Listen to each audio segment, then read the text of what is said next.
All right, what's good, everybody? I want to talk about Devin Haney versus the 140-pound division.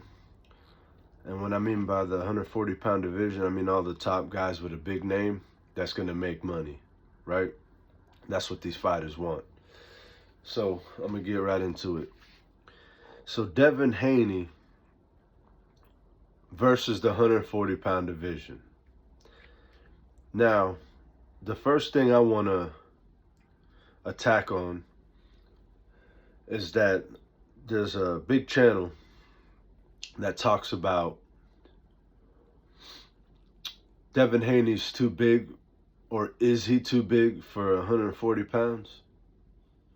You know, trying to make everybody, trying to get everybody ready to want to see him at 147 when he has all this unfinished business at 140 pounds. Now, mind you, he just got to 140 pounds. And his statement on how he felt at 140 says that he felt very good at 140. And it's all because of the hydration. Because he hydrated big, 165 pounds or whatever. And then there's all speculations that he cheated because of snack and this and that. I don't get into all that shit. Anyway, what I think is, since I can see why they want to move him to 147, and it's a strategy. I think it's a strategy to make Haney look better, because his competition at 140 is not going to make him look so good, because I think all those guys are a match for Devin Haney. And what I mean, guys like Ryan Garcia, Subriel Matias, and Teofimo Lopez. Not going to mention Rolly Romero, because all the guys that I just mentioned will beat his ass and wipe him up. But anyway, all those guys are potential losses for Devin Haney.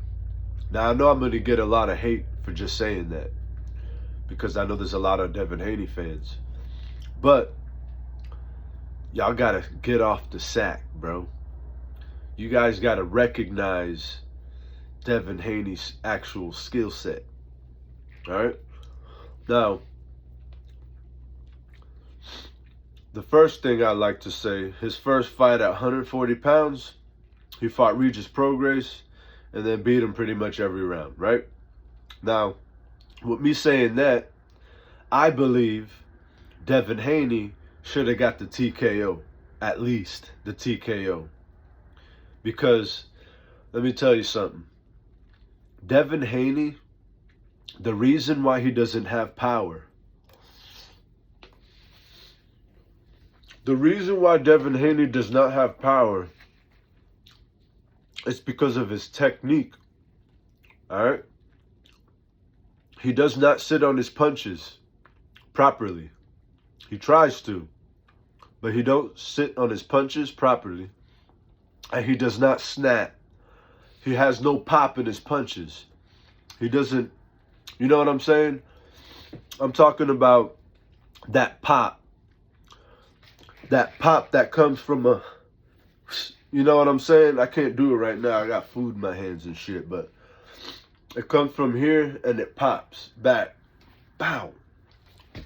That same pop that Teofimo has, Terrence Crawford has, that same pop that makes Canelo Alvarez a great puncher, that makes all the great punchers a great puncher. I mean, there's a lot of fighters that have good pop in their punches that are very good punchers. Danny Garcia is one of them. You know, people like that turn on their punches and pop their punches. That's what makes a puncher a great puncher, and also the dynamic of their punching ability.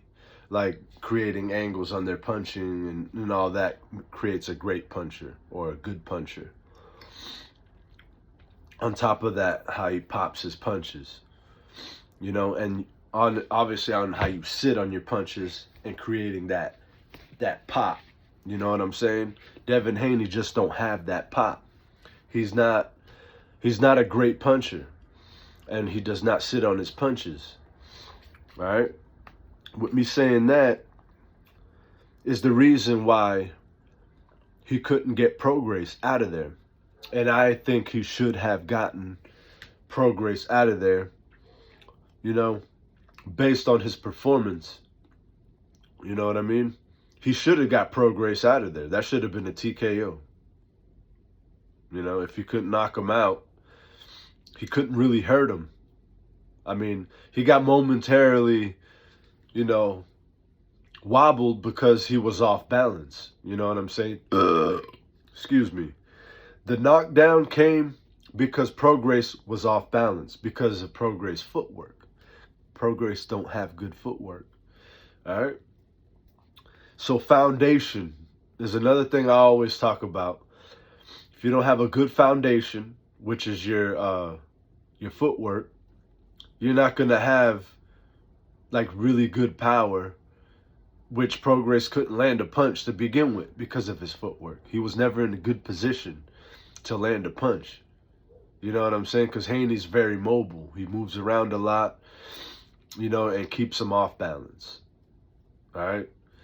So, but the other guys at 140 is what I really wanted to touch on. Those guys have good footwork. You know what I'm saying? They have good footwork. They have an amateur background and all that. Like, these guys can fight. Like, I always edged Teofimo Lopez versus Devin Haney. Because, not because Teofimo, I'm not saying Teofimo has better footwork. I think they're about like the same. You know what I'm saying? I edge Teofimo because Teofimo's a better puncher. He's more explosive. He is a harder puncher, and he's a little bit more dynamic with his punching ability. You know what I'm saying? He's a little bit more dynamic. And I think that's what gives him the edge over Devin Haney. The only reason why I picked Teofimo over Devin Haney. You know what I'm saying? I mean, I do think Devin Haney has he has the reach advantage and a slight height advantage. But as far as power, I edge that to Teofimo Lopez. He's a better puncher. He's more explosive. Like, you know what I'm saying? Things like that. Dynamic. He's more dynamic. And that's just the reasons why I picked Teofimo to beat a guy like Devin Haney. Not taking nothing from Devin Haney, but Devin Haney is not at this level that everybody seems to be painting. You know what I'm saying? They're painting that picture like Haney's at this level. You know what I'm saying? He's the best. They're even trying to say he's pound for pound. Like, fuck out of here with that shit. You know what I'm saying? And I'm not doing this to hate on Devin Haney. I'm not hating on Devin Haney. I'm just calling it like it is. You know what I'm saying? Because all these other guys do things that are a lot better than Devin Haney, but they ain't getting no credit for it. You know what I'm saying? Haney's a great boxer. He's a very good boxer. I'm not gonna say he's great. He ain't great yet. Now, he's a very good boxer. All right? But that's just it. He's just a very good boxer, because he hasn't shown me that he could fight in the inside. He's not an inside fighter. He's comfortable outside. And he's shown that time and time again. That's where he's best at. Because, like I said, and the reason why I don't think I think he knows how to sit on punches, but the reason why he can't show us that in an actual fight is because he's afraid to get hit. And I think the fear of getting hit, because he tries to, he's so like try to stay out of range and not get hit. It doesn't allow him to sit on his punches and actually pop it. You know what I'm saying? He doesn't commit on those punches. Anyway, I keep getting sidetracked with his skill set, because everybody puts him at this high fucking at this high pedestal, But to me, he's not that good. He's not that good to be put at this high pedestal, I think there's other boxers that are a little bit better than him. You know what I'm saying? Like, I'm not saying he doesn't have the potential to get to that level, because he does. He's only 25. So he has a lot of room to grow still. But right now, as of right now, he's not at that level that people are painting the picture to be. Like, he's not at that level. I'm sorry. Because he's going to have to do some things that are better than he's doing right now to be put there.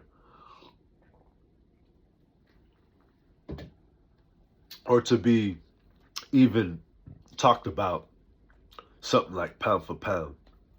You know what I mean? He's not pound for pound. Don't even try.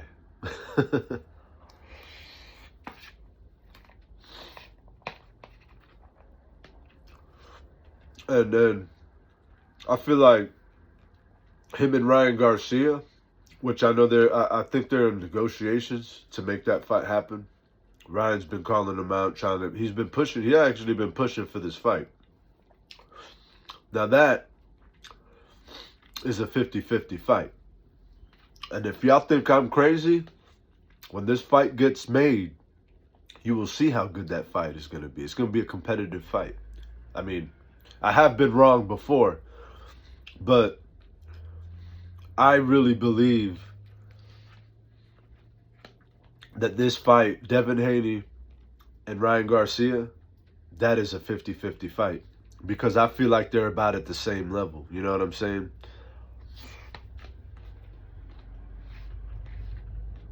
Except Ryan has power.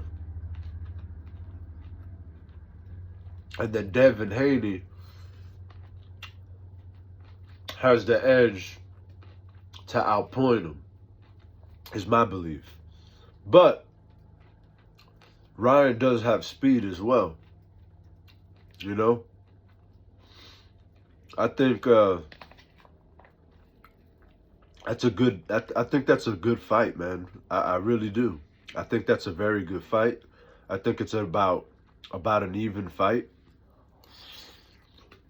And when y'all see, y'all gonna be questioning Devin Haney, just like everybody was questioning Devin Haney when he fought Lomachenko. All right. Everybody thought Devin Haney was going to wash Lomachenko. I had a lot of people believing that. And it's possible that Lomachenko, to me, had a draw. But I did have Devin Haney edging it out. And I mean edging it out by a round. Because some of them rounds were close, but I had Devin Haney just edging it out, and I mean edging it out. But the later rounds, Lomachenko came on strong, and I think if he would have won that 12th round, then you can argue Lomachenko won the fight. You know what I'm saying? Because to me, since I had Devin Haney edging it out, you can argue a draw. You know what I'm saying? I could see that. I could see a draw. But I did slightly favor Devin Haney in that fight because I thought he did more work to win those rounds, those earlier rounds. I thought he did enough to beat Lomachenko. But he did not look good in that fight. You know what I'm saying? And the funny thing is, Lomachenko's not that good at fighting backwards. You know? And then Lomachenko was giving him the work, man. And, and Lomachenko is a great fighter too, but he is a little, I think if this happened a few years ago, like 4 years ago, I think Lomachenko would have beat him. Because Devin Haney is not what y'all think he is, man. He's not as good as everyone is saying he is. You know what I'm saying? So how he plays out against, I think he loses against Subriel Matias. I think he'll start off good. I think it'll start off good, competitive, him staying in the outside. But Matias is an expert at cutting the ring off and closing the distance. And they are about the same in size. I think Matias is a little taller than him. Because I know they say Haney's 5'9", but I think he's really 5'8", because when he stands right next to Terrence Crawford, they look the same exact height. He kind of looked slightly smaller than Terrence Crawford, but I don't know if it's because of their physical frame, because Crawford's bigger than Haney. So, and I know Matias is tall. He's 5'9". He might be a little taller than 5'9", but that's what they say, because Ergashev is 5'10". I think Ergashev is 5'10 and a half, and they're about standing the same exact height. But, papers say Matias is 5'9", so I guess he's 5'9". Anyway, they're about the same size.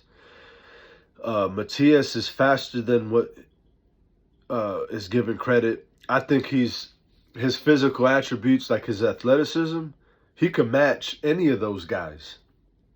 Anybody at the 140 division that's at the top right now, he can match them with the speed. He's very quick. He's fast. He has very good defense. He does get hit, but that's because of his carelessness. He's careless. He gets a little careless once he feels your shot. He's all right. You ain't shit. You know what I mean? And that's his problem. The fuck? That's his problem with this fight. You know what I'm saying? Everybody has a weakness. Nobody's perfect. Anyway, that's his flaw.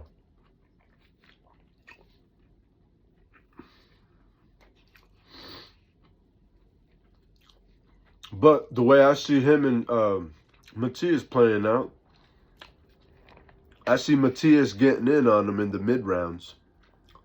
I say fourth, fifth, sixth round, he's gonna be on him like white on rice.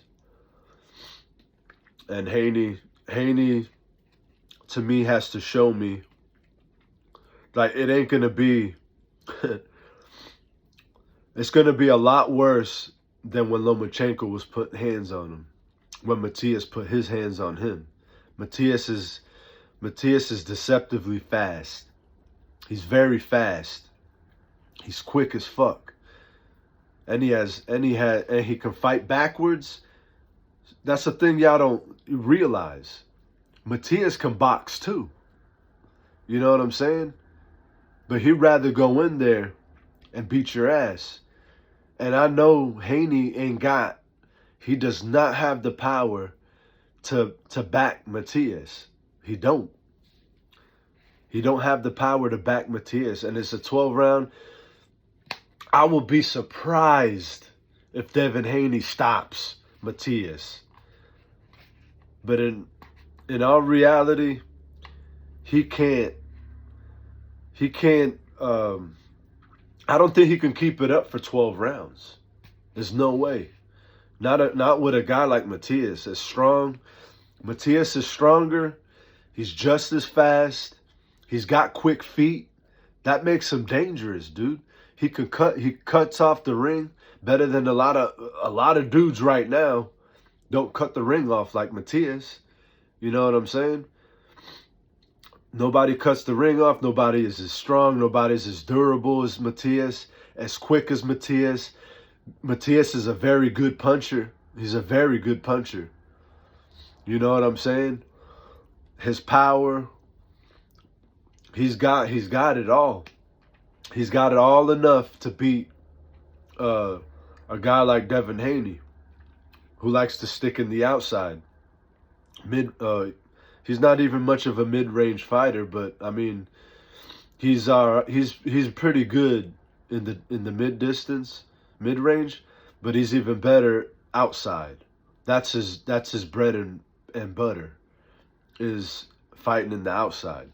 But as good as Devin Haney is in the outside, it's not enough, in my belief. It's not enough to beat Matias. Not in a 12-round fight. Nope. I don't think so.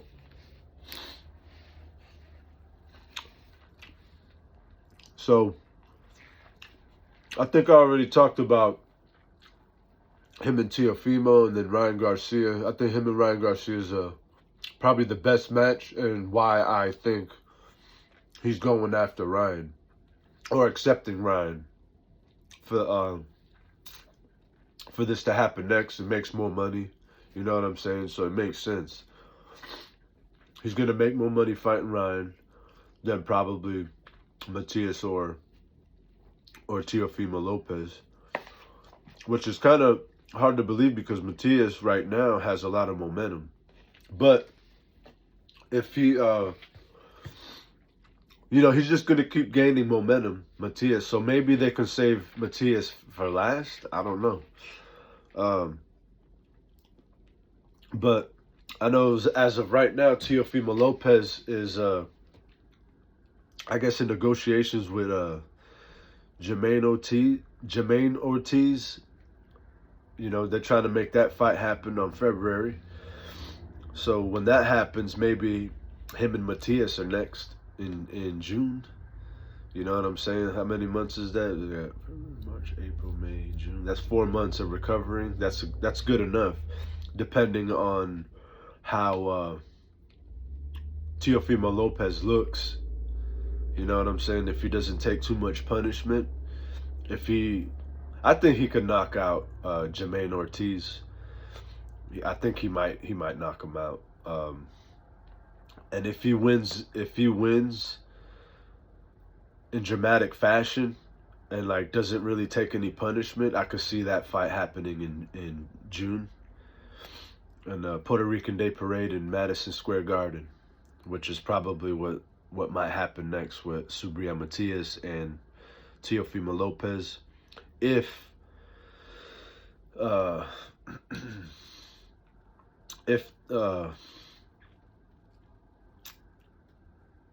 Devin Haney and Ryan Garcia get it on, you know. If they don't, I could see Devin Haney fighting Matias and then Ryan Garcia going after Rolly like he said he wanted to in the first place.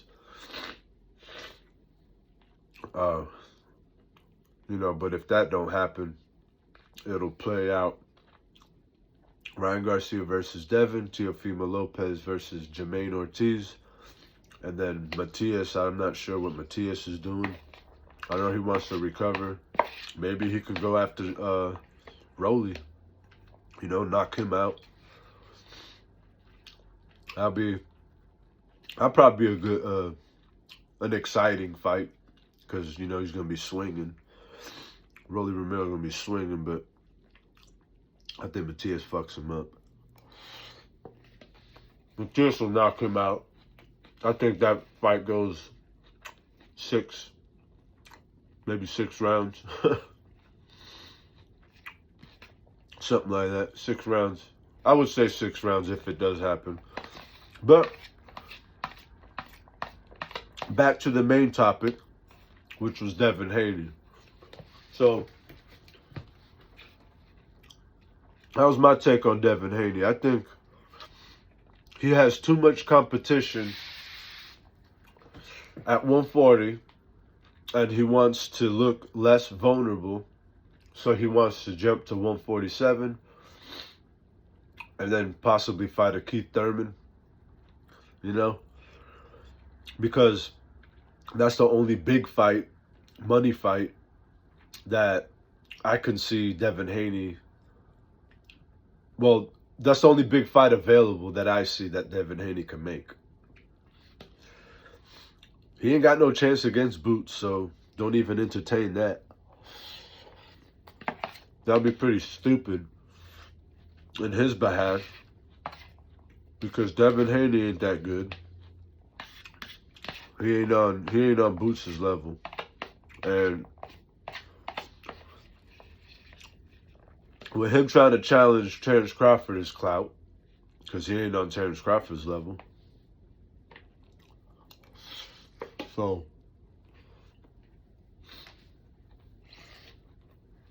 let me know what y'all think about that, man. Do you think Devin Haney is too matched at 140 and wants to take less risk? That's why he wants to jump to 147. Because there are no bigger fights at 140 for Devin Haney. Or, how did I say that? The biggest fights for Devin Haney are at 140, is what I meant to say. There are no other fights for him. Yeah. Okay. We're about to go. We're about to go see Mom. All right. Give me a sandwich. You don't know that? Here, I'm making the video. I'm about to finish. So, where was I? Something about Devin Haney. Is he trying to take less risk? 140 is too risky for him. And I don't think he's wanting to smoke as he claims he is, and wanting to make the fight the best and be the best, do legacy fights. I'm starting to see through that bullshit, and they're using these channels to cover that up, to make him look like he's trying to be great by going to 147, which I think is bullshit. I see through all that garbage. Because if he was really trying to be great and build his legacy, he would be fighting all these legacy fights at 140, not at 147. There is no legacy fight at 147. He ain't going to Dare to Be Great, fighting a Keith Thurman who hasn't been active in 2 years. He's been fighting once every 2 years. Even though I do think Keith Thurman is a better fighter than Devin Haney. But at the same time, I don't think there's really any fight for Devin Haney at 147. I think he needs to stay at 140 and fight those guys, because those are the biggest fights for Devin Haney. There are no bigger fights. Let me know what y'all think. Give me y'all take on that. I know I stuttered on takes. Anyway, let me know your take. What do y'all think? Is Devin Haney trying to take less risk, and doesn't want to take any risk? Let me know. JDO Boxing. Peace.